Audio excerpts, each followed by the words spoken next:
Day in my routine பார்ப்போமா. Banana muffin தான் ready பண்ணியிருக்கேன். எப்படி பண்ணலான்னு பார்ப்போம். 60 கிராம் வந்து பனானா வச்சுருக்கேன், 50 கிராம் வந்து பட்டர் வச்சுருக்கேன், கொஞ்சமாக வந்து வெனிலா எசன்ஸ் போட்டுட்டு ஒரு முட்டை வந்து உடச்சி ஊற்றிக்கிறேன்.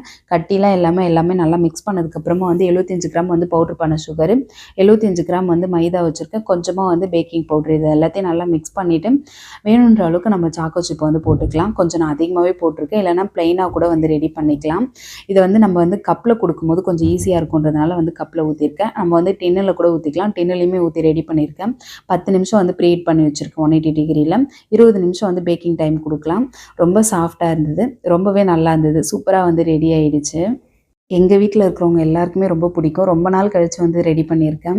இன்றைக்கி வந்து ஸ்கூலுக்கு வந்து லஞ்சு கொடுத்து அனுப்பல, வெளியில் தான் வந்து வாங்கி கொடுத்துட்டேன். அதுக்காகவே வந்து காலையில் வந்து இதை வந்து ஸ்நாக்ஸ் ரெடி பண்ணி கொடுக்கலான்னு சொல்லிட்டு காலையில் எந்திரிச்சோடனே ரெடி பண்ணி கொடுத்துட்டேன். அவங்களுமே ரொம்ப ஹாப்பியாக வந்து எடுத்துகிட்டு போயிட்டாங்க. அவங்க அனுப்பிச்சதுக்கப்புறமா வந்து பேக் பண்ணேன்னு சொன்னேன் பார்த்தீங்களா, திரும்பவுமே வந்து நான் டின்னில் ஊற்றி ரெடி பண்ணியிருந்தேன். இது கேக் மாதிரி ரொம்ப சாஃப்டாக இருந்தது. என்னோடய விலாக் உங்களுக்கு பிடிக்கும்னு நான் நம்புகிறேன். பிடிச்சிருந்ததுன்னா சப்ஸ்கிரைப் பண்ணி சப்போர்ட் பண்ணுங்கள். நாளைக்கு பார்ப்போம். பாய்.